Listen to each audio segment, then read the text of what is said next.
What is happening, baby? Welcome back to the Huddle Chat Sports Show presented by yours truly, Dallas Clark, also known as Indo is my Nindo, and we're back at it again. We're still in the middle of going through all 32 NFL teams and their drafts. We're going to be discussing their off seasons as we move on into the preseason, and we're getting every step closer to your favorite fantasy football season and the fantasy football huddle, y'all. The best part, the best time of the year over here on the Huddle Chat Sports Show. I want to give a huge thank you to all of y'all that have been dropping those likes in mass content lately. If you guys continue giving those thumbs up as you have been, it helps out so much more. And a big welcome, shouts out, and thank you to all of our new subscribers. Welcome to the family, y'all. And we still need more help. Right now, we're on our push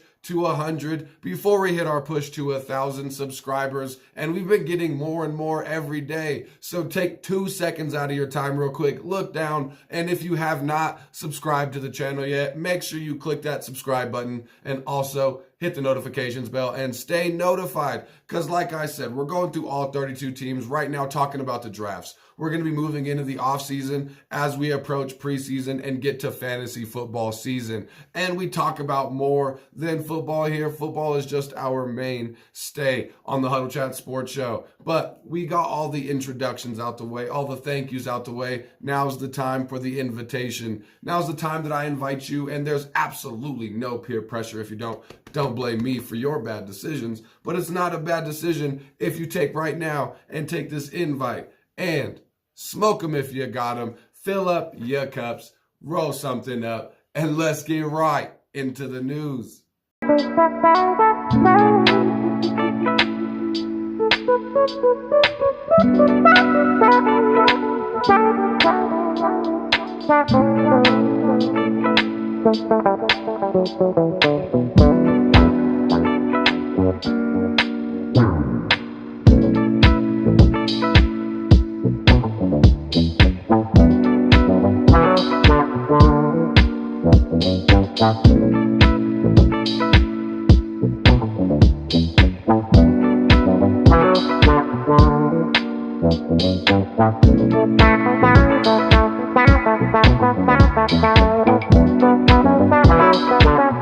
So as we continue on in our progress through all 32 NFL teams, we just finished the AFC South and the NFC South. We're moving back to the AFC and going all the way up north to the AFC North, one of the most competitive divisions in the NFL. And today we're talking about the Baltimore Ravens. It seems like a perfect place to start as far as the AFC North goes, especially with all the drama going on before the draft with the Lamar Jackson situation. Now that we got the Lamar Jackson situation figured out and all that good stuff, it's time to give these young men who were drafted their time in the limelight. Congratulations to all these young men that were drafted to the Baltimore Ravens. And we're going to discuss the Ravens draft. We're going to give it a nice recap, analyze their picks, their impact projected that we have for them, and give them a grade at the end. Of course, the Baltimore Ravens draft is going to be capped off by the best pick, the most popular pick, the flashiest pick that they had, their first round pick in the draft, which would have been wide receiver Zay Flowers.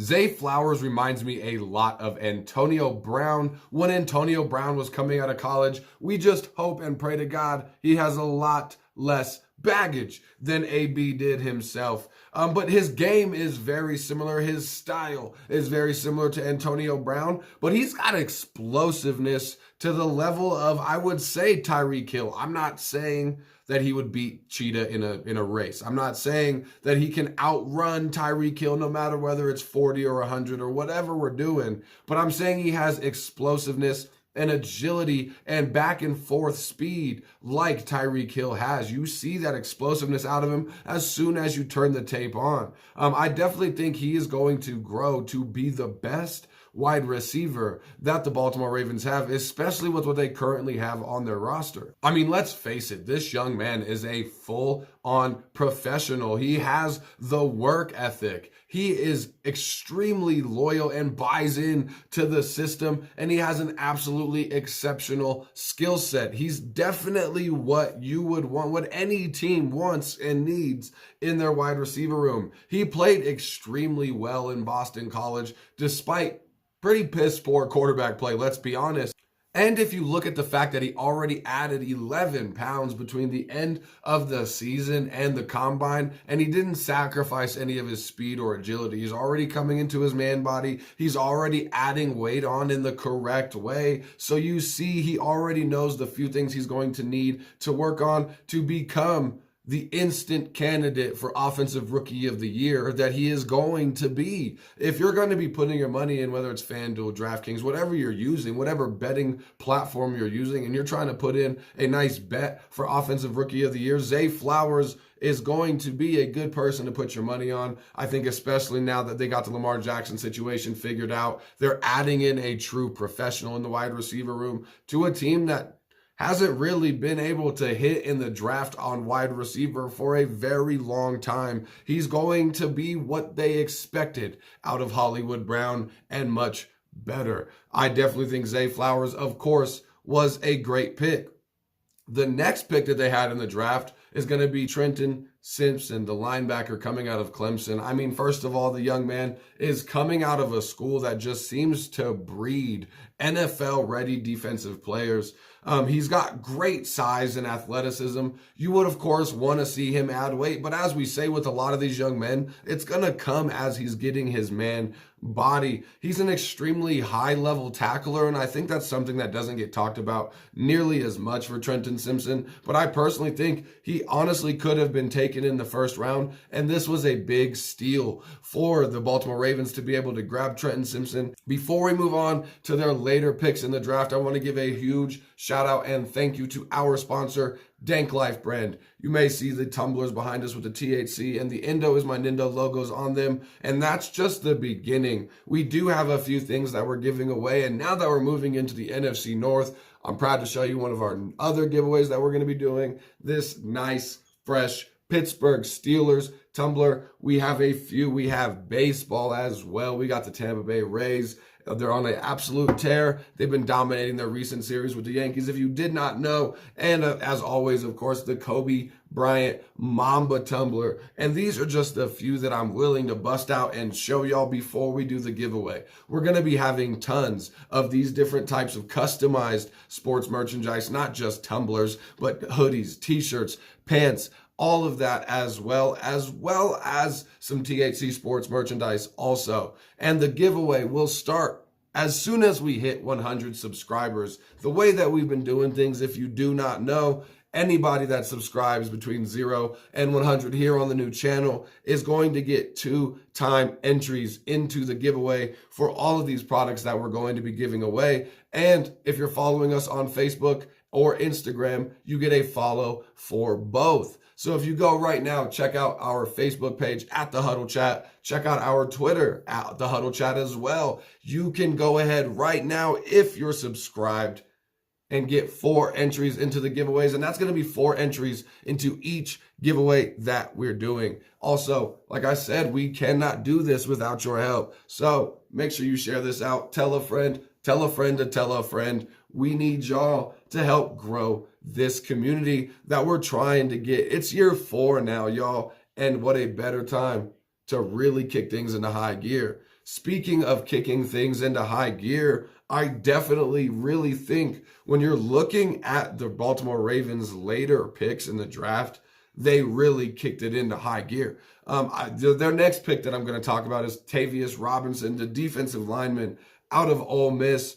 I mean, first of all, he's absolutely gargantuan at the defensive line, and with that speed, or with that size comes speed as well. He has insane speed coming off of the edge, and he has a full wheelhouse of rushing moves. He's not as strong as you would like with his size, but the combination of his power mixed in with his speed always keeps offensive linemen guessing.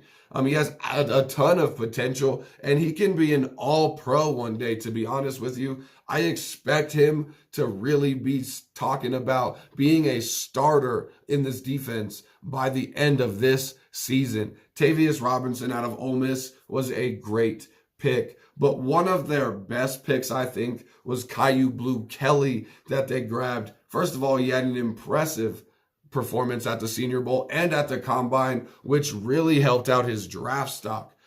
He's a great defensive back that plays with insane speed and great size. His father played in the NFL, so you know he has those NFL bloodlines as well. And he's like a traffic cop out there on the field. He's a great on-field communicator, especially in zone. He always keeps the rest of the defense around him on their toes. Sometimes he does struggle to get his eyes back to the ball, which is something he's going to have to work on here at the next level. And you would have to say that he's more quick than fast. He sometimes does get burnt on those long 8 routes, those long vertical stretch routes, but he is really good at those nice cuts across the middle. It's like I said, he's more quick than fast. I think Caillou Kelly is going to be a long-term starter. It's just going to take him a year or two to get into that starting role. Last pick that I want to talk about for the Baltimore Ravens is going to be what I think their biggest steal of the draft. Andrew Voorhees, the offensive lineman out of USC. He was possibly a day 1 pick. Definitely a day 2 pick. Unfortunately, he tore his ACL at the Combine, so he may not even be ready this year. But at the end of the day, you're not taking anybody in the 7th round to be ready for this year. He has a ton of experience. I believe he started 9 games his freshman year. So he's got a ton of experience that you would like to see at that second level. He's gonna definitely be a really aggressive person that's gonna have to learn to be a little more aggressive in his run blocking. He's got great technique, but sometimes you want to be able to see him drive those blockers or those defensive linemen downfield. And that's just things that he's going to be working on. I definitely think with being a 7th round steal that they could have had to spend the value on in the 2nd or 3rd round, potentially even earlier. I think Andrew Voorhees let him heal correctly from that ACL and groom this young man into being an amazing piece on their offensive line. All in all, I think the Baltimore Ravens really hit the head on the nail of this draft. To be honest with you, they filled every need that they could, and it's not really going to hit their cap as much as going out and hitting those free agency. You see they've already added a slew of wide receivers, both young and old, and Zay Flowers is going to only make that room better. They're adding those pieces to protect Lamar Jackson, and that you can tell that they added the size. Overall, I'm going to give the Baltimore Ravens an A- grade on this year's draft. I think they really are going to be improving, and I see most of these players making an impact within the next 3 years. That's going to do it for today's Baltimore Ravens talking about the flock, and we're going to be continuing moving through the AFC North in these next few episodes, and then, if you can guess it, going on to the NFC North after that. So thank you so much for tuning into today's episode. If you haven't, make sure you drop a like down on the video and make sure you're subscribed. Let us get you in some badass gear. It's only helping you, but it helps me more than you ever know. Make sure you always keep your chins up and your attitudes down. Thank you so much for tuning in to today's episode of the Huddle Chat Sports Show. I'm your host, Indo is my Nindo, and I'll see you next time. Peace out, y'all.